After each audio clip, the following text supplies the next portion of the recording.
Hello, everyone. I'm Tom Wistersell. I'm Jack Wistersell. I'm JT Wistersell. We'd like to welcome you to another edition of From the Couch. Here we are. It's been a while. We've missed the couch. We have. It's been a while since you've been on the couch. So it's always good to be here.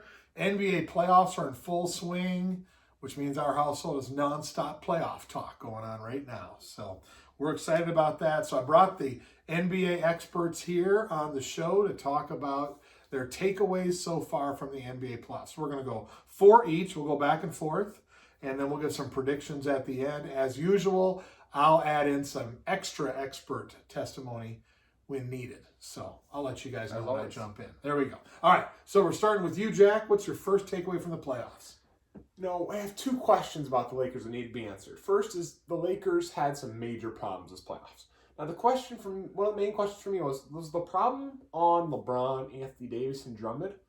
Or was it more on guys like Schroeder, Kyle Kuzma, and whoever else played for them at certain times, like Taylor Horton Tucker? And for me, it's personally more on the role players just because of the productivity that they did not get. Dennis Schroeder put up a big 0 in one of the games. And Kyle Kuzma is going to be playing in China next year. Guangdong Tigers. So I think the Lakers' main problem is the role players, but the stars need to also come through. And then also the big question that everyone needs to know is if AD was healthy, is this series different? And I don't think so as a Lakers fan. I still think they're losing to the Suns.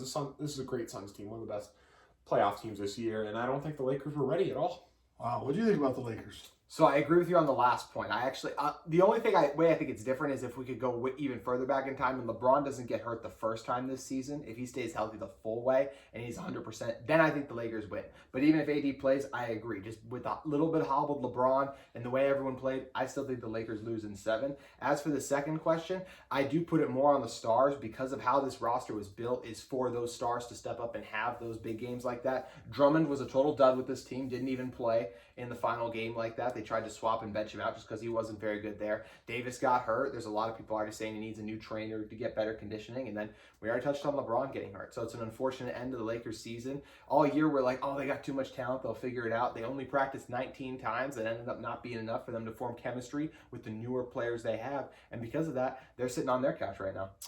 2 words for the Lakers: healthy and shooting. Okay? Yes, you have the 2 of the 5 best players in the league that have to stay healthy. And then you got all these guys on the team, they have one job: make shots. You don't make shots, you go home. So they got to figure it out. You got to have spacing. If LeBron and AD are healthy next year, you got to get some shooters on the squad. They could be back in the championship hunt. We'll see what happens. So, all right, JT, first takeaway from you. I'll stay with the Lakers-Suns series, but focus on the Suns. I mean, they've officially risen. It's been a long time coming. This Suns team was so bad for so long. Was that a pun? I basically, yes. Yeah, okay. All right. The Suns haven't been good for almost 10 years since the Steve Nash days. Endless draft bust, but they finally figured it out. And the 2 biggest reasons for that is the backcourt is the biggest reason, those 2 players. First, Devin Booker, 27 points per game in the playoffs, 48 in that closeout game versus the Lakers. It was still a chance the Lakers could have still gotten it at home, but Book never let the game get in reach. He was incredible. Shot 80% from 3 in that game, going 8 for 10. So he's been unbelievable this playoffs. A few moments of lapses by him overall, but still he's been dominant. The mid-range maestro, the point god, Chris Paul himself has been incredible, especially as he's gotten healthy. He was awesome closing out Denver just the other night. He has such control of the game at all times and is truly a wizard with the ball. He's fun to watch. Also, DeAndre Ayton, I think he's one of the best defensive centers in the NBA. Look, Jokic is tough. I think Jokic still averaged 30-something in the series, but I thought Ayton did as good a job as you can do on him. Cam Payne, I don't think anyone saw that coming. How good was he? That was insane. Monty Williams, an incredible coaching job, and 3-and-D guys galore on this roster. I love the roster. This team is ready. They're primed. And if a certain team I'm going to talk about in a little bit ends up getting hurt and not being healthy, I think this is a true contender and can really win a title. Wow, big stretch there. Okay, what do you think of the Suns? The Suns have been the best team in the playoffs so far, and I'd even take them over the Nets right now. The Nets are looking a little beat up, and the Suns have stayed healthy. Even Chris Paul kind of hurt his shoulder. I don't really know. It seems to be looking pretty good, saying he scored 37 the other night. So, I mean, I think the Suns team's the best team in the playoffs right now, and I'd be surprised to not see them come out the West. Okay, all right. Second takeaway, we're going back to you, JT. All right, I'll stay with those Nets then, right Okay. there. I think if they're healthy, they're the best team and it's not close, and I think they'll easily win the title if they are healthy. I still expect them to beat the Bucks because I think Harden is going to come back soon. And also, I just feel like KD's due for that game. Like that legacy-defining game is in. This is the game. He did it by himself and really helped carry his team to the next round. I think he didn't have a great game after Kyrie got hurt in the previous one. There's been a lot of talk of PJ Tucker, who I'm a PJ Tucker fan, and he did a good job locking him down, but I think KD's going to get going. I mean, we know the 3 stars. Kyrie's incredible scorer. Harden is one of the best point guards in the NBA now that he's really embraced that role. The guys on this roster really know their roles and settled into it. Blake Griffin's really bought in. Joe Harris, when he's not shooting 1 of 11 from the field, is a really good shooter as well. Everyone except for Mike James seems to know their role, because whenever they throw Mike James out there, this dude takes the worst shots by far. But Steve Nash, it's a great coaching staff too, so I just think Brooklyn is absolutely loaded. They're so good top to bottom. They play well defense. They're unstoppable on offense. They will win the title if they're healthy. Before I go to you, I'm going to disagree, and here's why. Harden and Kyrie not playing in Game 5, right? They're going to lose that game. They're not going to win the next 2. So I think they're done right here. I'm going to count them out right now. What do you think? That's exactly what I was going to say. He says that Harden's coming back. It's going to be too late. They're going to go down at least 3-2, and Harden coming back for the next game is probably still very unlikely. Kyrie probably won't be back. He twisted his ankle, pretty bad. Ankle injuries aren't something to mess with. But in the end, the biggest thing is a hamstring injury. We've seen so many players come back too early, like Harden did, and re-injure it right away. So he's really not, I don't think they're going to risk it, even though this is their chance to make a title. They're all coming back next year. Yeah. So even though this is their chance, I don't think they're winning, and I think the Bucks are going to take them down. And Kevin Durant can't carry a team by himself. He has no playmaking ability. Playmaking ability. Right. Yep. Great point. Okay, Jack, your next point. What do you got? We're talking about the Clippers. It's a sad week for the Jazz fans upcoming. The Clippers are going to go down 2-0 to winning 4-2. When Kawhi Leonard plays like this, how can we not say he's the best player in the NBA? It's hard for me to believe, because the way that he can, even though his team has so many stars, he can carry the team. His playmaking has improved so much from his San Antonio Spurs days, and I actually believe right now Kawhi Leonard is the best player in the NBA. The way that he's playing right now is insane, so I have the Clippers beating this Jazz, and if they play well enough to have a chance against the Suns, it'll be a very fun series, but if Kawhi Leonard plays like this, the Clippers ain't losing many games. Watch out. Okay, what are your thoughts on the Clippers? Yeah, Kawhi's a stone-cold killer on the court. We saw that earlier today. Derek Favors firsthand, put him in a body bag instantly. But yeah, I mean, Paul George has started to play a little bit better. He seems like the kind of guy, too, just through these first 2 series. He's going to struggle a little earlier in the series, needs to figure it out. And then once he gets going, is a little bit better. But thankfully, usually one of George or Morris is usually on, because Morris has been streaky as well. So they got depth. They can throw guys around there. I mean, DeMarcus Cousins even gives them an offensive punch when they throw him out there. It's a disaster defensively, but hey, I mean, they got Patrick Beverley, who's the reverse on those ends of the court. So I like the Clippers. I think they have a really good coaching staff overall. Tyronn Lue's not my personal favorite guy, but they got a lot of experience there. And I like the Clippers, and yeah, they can definitely win it all, and it's all because they have that cyborg running the show. And all Jazz fans know, underrated, Reggie Jackson does not miss. That's true. Does not miss much. So I think you guys make great points, but you're both wrong. The home team's going to win every game in this series. The Jazz are going to win at home in Game 7. Barely, but they're going to find a way. I just don't think the home team loses. Now, saying that, I'll give you my prediction later for what happens after that, but the Jazz will win this series. So, all right, JT, we're going to you, buddy. Yes, going to me. All right, the Hawks take flight. I've been so impressed with the Atlanta Hawks. They have the best rebuild current. I thought they had the best rebuild. Is that a second pun? Going on. Another pun. I got to get it. That. We've been off for too long. I know, you're right. You're right. Make We it a have little been off fun, mix it up. Okay, so coming into the year, I thought the Hawks had the best rebuild going on in the NBA. I loved what they were doing. Well, they decided to accelerate that timeline a little bit by making the playoffs this year. After firing Lord Pierce, Nate McMillan taking over, McMillan did an incredible job with this team, getting them all the way up to the 5th in the West like they were. I was so impressed by the job he did. But the biggest reason they've been so good is Trae Young, too. The perfect playoff villain, especially the Knicks. Madison Square Garden natives will not soon forget what he did to their team, ripped their heart out so many times. He told him it was cold because he's got ice in his veins. Talked about how quiet it was. He was incredible. He's been incredible all playoffs. 28 points, 9 assists, really leading his team. And I just love the blend of youth and vets on this team. We're talking about youth. John Collins, a bouncy lob threat too. gets up the threes. DeAndre Hunter, even though he's out with injury, he's a future piece for them I like. Kevin Huerter's had some really nice games. Red Velvet off the bench, even Onyeka Okongwu. If Cam Reddish can get healthy too. And for the Vets, Capella, the most underrated player in the NBA, Clint Capella. He had an unbelievable regular season. They drafted Okongwu to replace him, and Capella's absolutely stepped up and done an incredible job doing so. Bogdanovich is a sniper who's also stepped up in some big moments. We're going through the whole roster? And Gallinari and Lou Williams. They're a loaded roster, and that's why the series is 2-2 right now. Nobody The wants to hear Hawks about the are whole fun. roster. Nobody wants to hear the whole roster. Those guys all play. They're all really good. Highlights, JT. All right, what do you think about the Hawks? Kawhi Leonard Jr. is on this team. DeAndre Hunter is going to be the next Kawhi Leonard, and he is the best player on this Hawks team. You heard it here first. Wow. Not right now. He's right? going to be the best player Okay. soon. Oh, that's fine. He has one of the biggest impacts on this team when play. He didn't even play, and they just beat the Sixers, which is incredible. He played the other day. He was 6 for 6 to start the game, 3 for 3 from 3. Crazy productive, crazy great defender. This is the type of guy that everyone wants on their team, and he's going to start to become a great star. You heard it here first. Hawks have been fun to watch. Trae Young is kind of he's a little Allen Iverson, and this is going way back for you guys, but he's got a little Isaiah Thomas in him too. Mm-hmm. So he's kind of a hybrid of those two, and so he's fun to watch. I like it. So we'll see. All right, so where are we going? I think we're at your next. So what do we got, Jack? We're going to talk about those Sixers. Now, speaking off today, there's just one thing that everything comes true. The Sixers, this always happens. They're not good enough to win it all. You can just say it again. It's true every year. And I think it's time we stop blaming Ben Simmons. Embiid is not good enough to lead a team to win the finals. Today, he went 0 for 12 in the second half. I've never even seen LeBron play that bad in the playoffs. And LeBron's had some bad playoffs. Wow. No, he's not. So, Wow.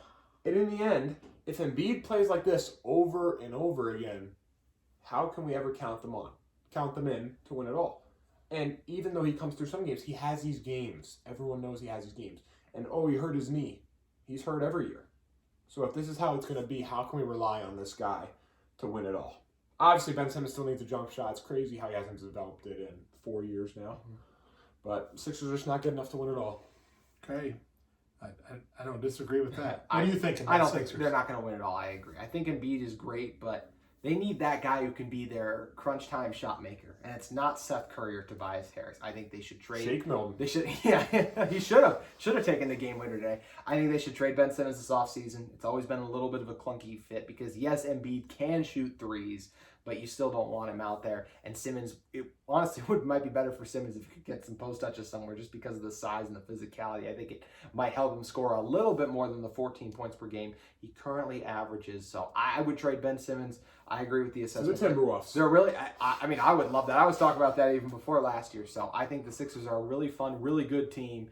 But I don't think they're going to host. I'm over here trying to figure out how the Lakers can get Ben Simmons right now. That's what I'm sitting here thinking. Hey, Clutch Sports, Rich Paul. What was Rich the Paul. one problem he talked about? Shooting. I know, you're right. I know, you're right. We don't need Ben Simmons. Although he could lead the league in assists with the Lakers. very so true. we'll see. Anyway, all right. JT, you're up, buddy. What do you got? Let's go back to that first round. Luka and Dame need help. Luka, 35 points, 8 rebounds, 10 assists, 40% from 3. He was incredible all series long against guys like, yes, Kawhi didn't guard him constantly, but the Clippers threw a bevy of good wing defenders at him, and he gave everyone buckets out there, still lost in 7. That was such a weird series, too, with the road wins and everything that goes into that. But no, Luka was at the bottom of the blame totem pole, as was Damian Lillard. 34, 4 assists, 10 rebounds, 45% from 3, and they end up losing in 6 games to Denver. Denver, who just got swept by Phoenix. At least Luka and the Mavs can be like, well, Luka's upcoming. We got some younger pieces. The future looks bright. Portland, it feels like they peaked a few years ago when they made the Western Conference Finals. I feel like they're stuck. The two things these guys have in common to me, both their second best players, CJ McCollum, and I guess the Mavs, who's supposed to be their second best player, but he's not. Kristaps Porzingis will not be on these rosters. They need some major shakeups to improve. And either way, they got to get these 2 stars some help. No doubt. What are you thinking about that? I'm going to put more blame on Dame than I will Doncic. Doncic, there's not much you can do. Crazy stat. Actually, you don't hear many stats from me on the show, but here's a crazy stat for you I saw today. Kawhi Leonard has not missed when they win in the fourth quarter. In the fourth quarter, he hasn't missed. So I don't put all the blame on Luka Doncic when guys are playing like that. Clippers played really well some games. Porzingis, he's awful. He's bust. Tim Hardaway Jr. is very streaky, so it's hard. Pieces just weren't quite right. They need a new coach, too. Ooh. And Damian Lillard, I just feel like he's not the player that's ever going to be a number one option to win a game for you. He's so clutch down the end, but when it comes time to make plays, same thing with Kevin Durant. We don't see him make many plays. It's he makes a lot of plays for himself, but I don't feel like he's making many guys better. So even Jay McCollum and him just don't work great together, I think. I think it's a lot of first-round exits. I feel like we're saying this every year. Is all. Can we get Dame on the Lakers? He can shoot. He would look great in purple and yellow. Let me tell you that. He can shoot. I agree with you on the Dame thing. I hope it's not passed because obviously, go Big Sky Conference. We want him to do well. Luka, it's a little bit reminiscent, again, going back in the history books to you guys. Back in the day. What it was like when Jordan first came in the league. Now, Luka's not Michael Jordan, but what my point is he's clearly one of the best players in the NBA already, and that's the way Jordan was his first 3-4 years. He was clearly one of the best players. Now, you got to remember, that was right in the heyday of Magic and Larry, is when Michael first came in. I was like, wow, who's this guy? Look at how good he is. But he can't win because he's scoring 60 points in a playoff game, and they're still losing. So that's kind of what Luka's like. It's like at some point, they're going to get him some help. Mm-hmm. They're going to put a roster around him that can complement his skills, and they could win a title because I think he'll be that good in 3-4 years. But that's what it's like right now. So there you go. A little history tour for you guys. There we go. So there we go. All right, you're up. What do you got? Final takeaway. We're going to talk about the Nuggets. They had a very disappointing outing against the Suns. But the question is, are we ever going to see a healthy Nuggets team? Now, last year's team was healthy, but Michael Porter Jr. wasn't even close to his prime. He played a little bit better this year. But still, Jamal Murray's hurt this year. They're bringing Aaron Gordon, 2 new pieces. I mean, I feel like if Jamal Murray's here, it's a total different Nuggets team. I would love to say that the Suns would still win, but we don't know how offensive superpower this team would have. So I just hope that we see him soon. But then my other question is, if Jamal Murray did play this whole playoffs, are the Suns a higher seed? Are they winning more games? Are they the 1 seed? A lot of people talk about the Suns coming into the season as going to be the 1 seed because they're great regular season performances. Yeah, but when Jamal Murray went down, the trade came through to help, but also lost Gary Harris, an important role player. All of a sudden, we're watching Capenzo and Austin Rivers start playoff games. And everyone's like, this isn't the same Nuggets team we signed up for, even though it's incredible to watch Jokic. Yeah, no doubt. Thoughts on the Nuggets? Okay, so I do think we can still see this team be healthy and come together. I just looked it up because I was curious. This is the first time Murray really had a major injury and has missed time these last few years. He's played in the 59 games the year prior before the bubble, and then in the bubble a little extra. Then 74 of 75 games the year before that. So I do think he's pretty healthy. But the Porter concern is major because NBA Scout called it the worst medical he's ever seen in the pre-draft process. So that's concerning. Jokic, his game is not going to let him get hurt because he's not a high-end athlete and doesn't put himself at risk that way. So I do think they can stay healthy. They're a healthy Murray away from being a serious threat to me. I really think they are. I think they're really good. A healthy bench.